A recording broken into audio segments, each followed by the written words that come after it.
Good afternoon. Today's subject is Gestapo UK, and that, of course, is driven by the incident 2 days ago where a Guardian reporter, or acquaintance of a Guardian reporter, was arrested at Heathrow, held for a total of 9 hours under what this government call the Prevention of Terrorism Act, which I prefer to refer to as the Prevention of Freedom Act. I personally believe that the Prevention of Terrorism Act is in itself illegal, in that it completely abrogates the rights of people in this country. And allows the government really willy-nilly to crash around and all over us as they see fit. I think I might have mentioned this before, if you mention a list of British war dead, if you were to do that in public in a place like Whitehall, for example, close to 10 Downing Street, then similarly you would be arrested under the Prevention of Terrorism Act.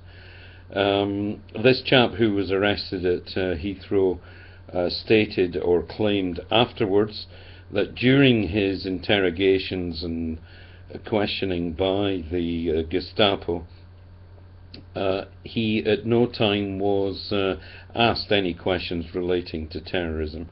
Rather, they were interested in disclosures that the Guardian and others had been making on the Snowden affair, and why that should be considered particularly sensitive, considering that all that data is out there anyway because of the WikiLeaks stuff and Snowden and other whistleblowers who have been morally correct in bringing what our governments are up to the attention of the general public. A general public which I must say, for the most part, is as dumb as Scooby-Doo, to be frank with you, or Homer Simpson, if you like. They're as dumb as that. It's time to wake up, Britain. Wake up.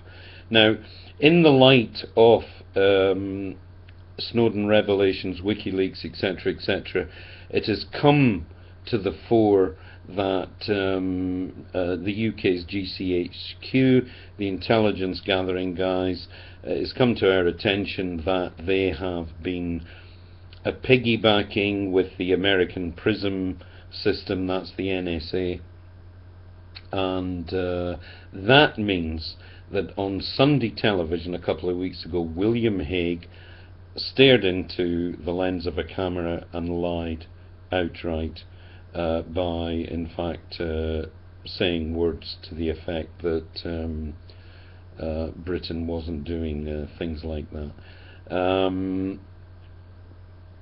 This also means that yesterday or the day before, when Theresa May spoke, and Theresa May, you might remember her as the lady with the leopard spot shoes that were discussed in Parliament, if you can believe that, some time ago, when the infamous Tory Blair was in power. That's the level that these punters, our representatives, operate at. That means that she also is a liar, as she went on television wittering about breach of national security and blah blah blah, and it's all absolute nonsense, because all this data was already out there. This chap was not running around with top grade fissionable material or material that would have been of use to terrorists, in that if it was of any use to terrorists, they already had it anyway. So we go on and on and on, and you know, the guy at Speaker's Corner is correct. The guy with the billboard stating that it's going to get worse, it is going to get worse unless we, the people, do something about it. And the only way we can do anything about it is by at the next general election not voting for any main party. If you are a main party voter, you are therefore a muppet. No matter that the chap you want to vote for, whether he's Lib Dem, Tory or Labour or Green or UKIP, no matter that that individual might be a good bloke or blokess, no matter, because he or she will have to toe the party line. So if he believes in feeding the poor, having a good NHS, having a decent communication system in this country, roads, rail, etc., and having a decent education system for our children, and they are the future, no matter if that person has good views on all those subjects, he will be forced to toe the party line, or he will not be given a gig by those people. So you must vote for what I call the fourth guy. I'm brushing UKIP and Green Party to the side anyway, but if you are a staunch Liberal, Labour or Tory supporter, then you are a muppet. You are an unthinking, soulless individual with intelligence probably not much greater than the average football fanatic supporter. There's only so I'm leaving that with you. Think about this very hard, and if you do watch this video, whether you like it or not, do everybody a favour, share it, let people get a different view on board, and start thinking for yourself. I'm going to close now. I'm going to mention very briefly another subject that keeps popping up on television, and that is the new heir to the throne, this Prince George bloke. We wish him well, we wish his parents well, we don't wish any harm to come to any of them, of course, but the only good thing I can say about Prince George is that the German strain has been further weakened, and that's got to be a good thing. Not because I have anything against the Germans, I certainly don't, and there are German people who are members of my extended family, and so I don't bear the Germans any ill will whatsoever. But it is ridiculous when you think that this is Britain, the United Kingdom, and we have been ruled for some many hundreds of years now by Germans. And what is that all about? With people like, let's say UKIP, take UKIP for an example, the BNP, the EDL, and other extreme right-wing groups who are always banging on about racism and we love the royal family, we love our flag and all the rest of it. Well, buddy, your royal family's German, so you guys need to get your act together in a major hurry.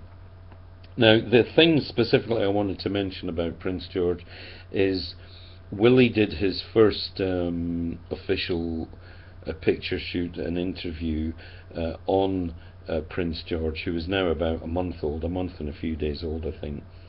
And he stated that Prince George is a bit of a rascal.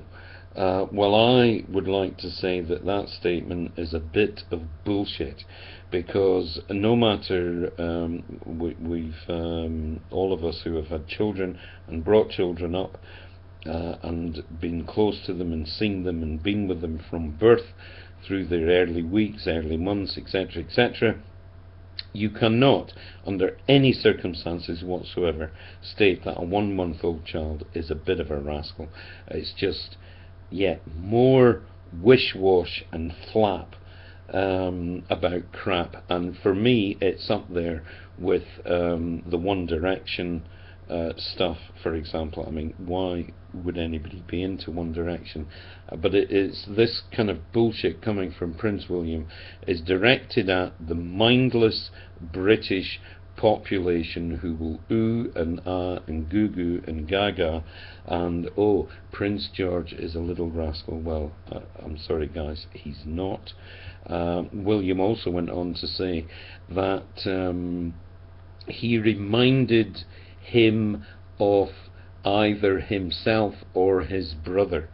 Well, no doubt that makes William quite an exceptional guy if he can remember himself at 1 month old, and even if he can remember his brother Harry at 1 month old, and now Prince George is going to be a rascal like Harry, which I suppose that means he's going to be a junkie, among other things. Anyway, I'm closing now, and I'm planning to be back in the next couple of days when I've gathered some more data that I feel like talking about. So goodbye for now.